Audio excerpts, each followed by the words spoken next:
Hi everyone, I'm Srinish, and this is day 26 of me sharing my learnings and explain things in English. So as we are preparing for PL3 Inter exam, we are currently in the data modeling part.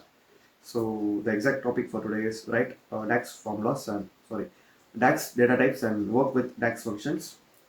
So let's move ahead to the notion. And this is fully going to be a theoretical explanation. And if you are someone who is expecting a practical explanation, please skip this video.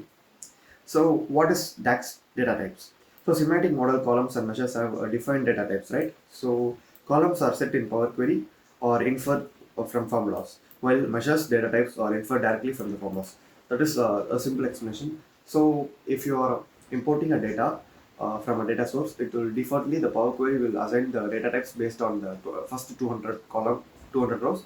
It will give the data type to the column, and if it is a calculated column, it will be based on the formula you write in the DAX. So while measures are only created by DAX, right? So it is directly inferred from the formula. So the data type will be based on the DAX function you write. Yes, that is a simple explanation for this. So let's see the difference.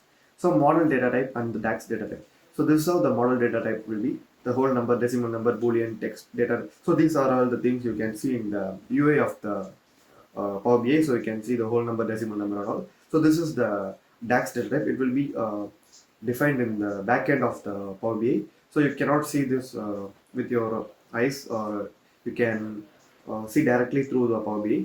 So it is a backend process, and these are the model data type and the respective DAX data type for that. And there is a special mention for blank alone. So blank data type in DAX represents the absence of value. So it is not equal to 0. It is the representation of absence of value. So if you are using a database and the database consists of null values, it will denote as a blank in Power BI.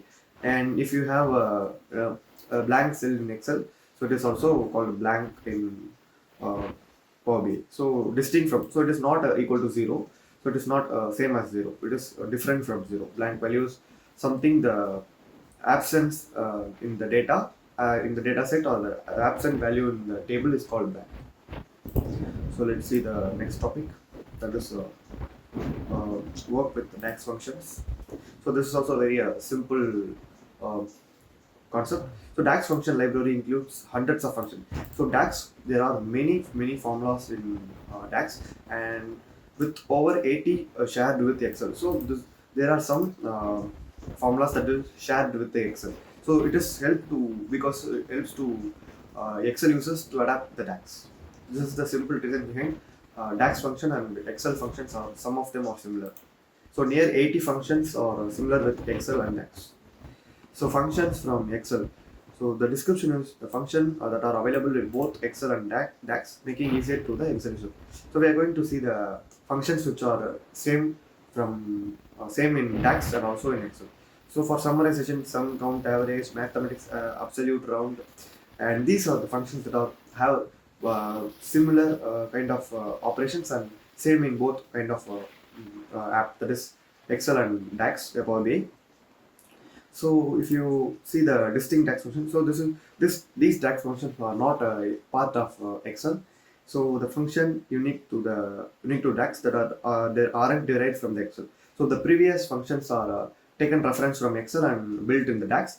So now the distinct, count and divide. There are many other functions that are not same in Excel and DAX also. But we have over here the two examples. So there is a thing called distinct count and divide. So distinct count is nothing but the calculation of unique items, not unique items actually. So calculation of the individual items. So if you have 10 customers and 10 customers in a sales table, and in which the two customers are repeated, then it will take only the count of 9. So it will not take the repeated values. So this is called distinct count. You can see the comparison of customers and new customers based on the distinct count, and you can have the divide. So when you have the divide, it will have the expression like numerator and denominator, and other value also. So you can enter numerator, denominator, if the, and also the alternate result. It is called a safe divide method in Power BI. So it is only available in the Power BI DAX functions. So yeah, so that's it for this video. And if you are an expert watching my video and find any mistakes or miscommunication, please let me know in the comment section. So I'm open to learn from you. Thank you.